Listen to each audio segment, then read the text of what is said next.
Film शुरू होती है और एक रॉक बैंड में काम करने वाली लड़की एक घर में रेंगते हुए आगे बढ़ती है। वो अपनी जिंदगी की भीख मांगती है जब एक आदमी उसकी तरफ बढ़ता है। लड़की एक साइड पर देखती है और उसका एक और साथी मरा हुआ होता है। वो आदमी उसे पकड़ लेता है और एक हथौड़ी से उसका सर कुचल देता है। फिर कुछ सालों बाद फू फाइटर जो कि एक मशहूर रॉक बैंड है वो अपने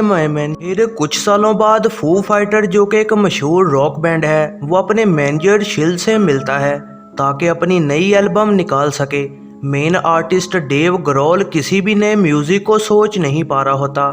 शिल गुस्सा होता है और कहता है कि उसे उधार उतारने हैं और इसलिए उन्हें नई एल्बम बनाना ही होगी।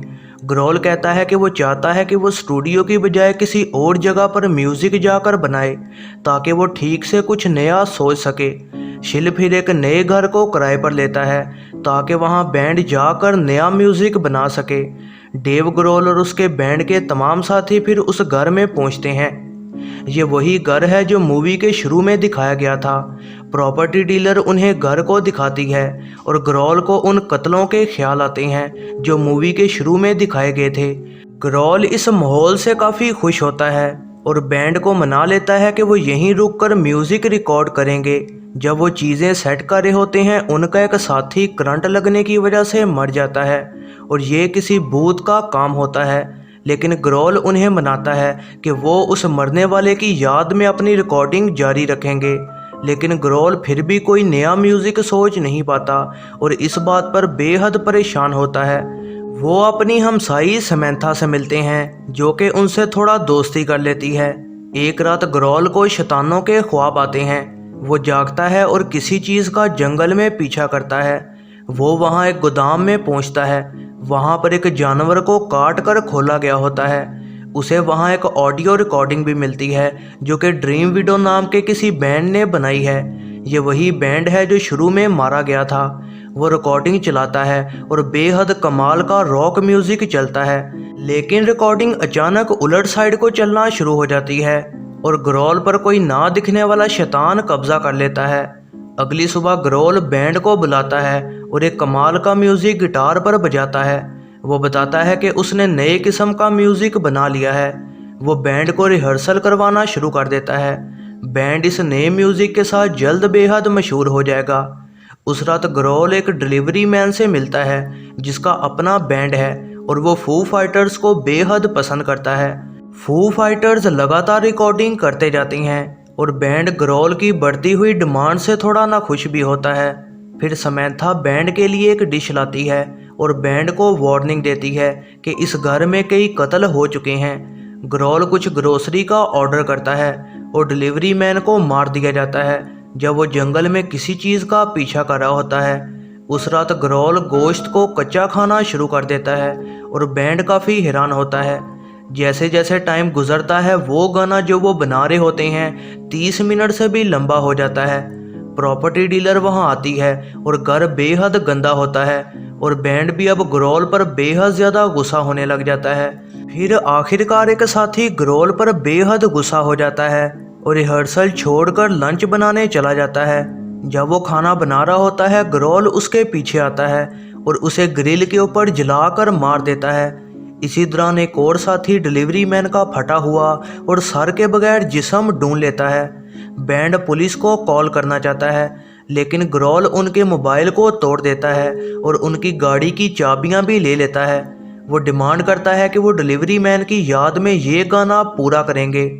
बैंड फिर छुपकर एक दूसरे से बात करता है कि उनका एक साथी गायब है और उन्हें ग्रोल और उस नए गाने को लेकर क्या करना चाहिए क्योंकि गाना 40 मिनट से भी लंबा है। वो समंथा से इस घर की हिस्ट्री पूछते हैं। वो बताती है कि वो ड्रीम विडो बैंड में काम किया करती थी।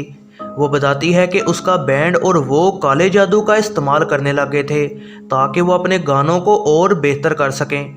और ये घर असल में एक पोर्टल के ऊपर बनाया गया है जो कि जहन्नम और ज़मीन को आपस में जोड़ता है।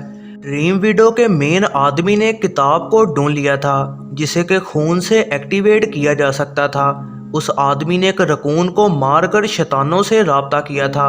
शैतानों ने उसे अपने वश में कर लिया ताकि वो एक ख़तरनाक जहन्नुम का गाना बना सकें। फिर उस आदमी ने अपने सारे बैंड को मार दिया और इसके बाद खुदकुशी कर ली ताकि ये गाना पूरा ना हो सके।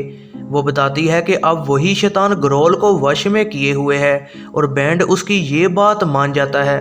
दो लोग उस किताब को ढूंढने जाते हैं क्योंकि उसमें मौजूद मंत्र से वो ये सब रोक सकते हैं। हॉकिन को ग्रोल का ध्यान बटाने को भेजा जाता है। ग्रोल अपने एक साथी और समैंथा को मार देता है और हॉकिन के साथ फिर वो गाना पूरा कर लेता है और उसके बाद हॉकिन को भी मार देता है। वो एक आदमी का गोश्त भी खा जाता है क्योंकि शैतान को इंसानी गोश्त पसंद होता है। दो साथी उस किताब को ढूंढ लेते हैं जो कि रकून की लाश के नीचे छुपाई गई थी। उन पर शैतान हमला करते हैं लेकिन वो भाग निकलते हैं। ग्रोल उन दोनों साथियों का पीछा करता है लेकिन वो मंत्र पढ़ लेते हैं और ग्रोल से वो शैतान बाहर निकल जाता है। ग्रोल के अंदर से ड्रीम विडो के उसी आदमी की रूह बाहर निकलती है। ग्रोल उस शैतान से लड़ता है और उसके बाद ड्रीम विडो की दूसरी रूहें अपने उस साथी को पकड़कर जहन्नुम में ले जाती हैं। फिर ग्रोल और वो दोनों इस घर को छोड़कर जाने लगते हैं और कार की तरफ बढ़ते हैं, लेकिन तभी वहाँ शिल और वो प्रॉपर्टी डीलर आ जाती है। पता लगता है कि वो दोनों शैतान की इबादत करते हैं और उन्होंने ही ये सब करवाया है। दोनों साथी कार की तरफ भागते हैं ताकि यहाँ से निकल सकें और ग्रोल शिल के साथ लड़ता है, लेकिन प्रॉपर्टी डीलर दोनों साथियों पर हमला करती है और वो तीनों इसी दौरान मारे जाते हैं। ग्रोल शिल को मारने ही वाला होता है लेकिन शिल हंसने लग जाता है जब उसे पता लगता है कि बैंड ने वो गाना पूरा कर लिया था। शिल कहता है कि ये गाना बेहद मशहूर हो जाएगा और डेव ग्रोल के पास चांस है कि वो अब अकेला ही मशहूर हो सकता है।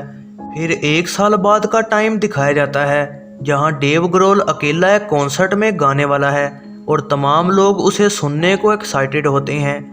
जब ग्रोल स्टेज पर जाकर वो शैतानी गाना गाने लगता है तभी उसकी आंखें बेहद काली हो जाती हैं, जिससे पता लगता है कि अब वो पूरी तरह से शैतान के कब्जे में आ चुका है। यह है ज़रनाब मूवीज़ रिव्यू। ऐसी ही नई वीडियोस के लिए चैनल पर बने रहें, सब्सक्राइब करें और बेल नोटिफिकेशन को ऑन करना ना भूलिएगा।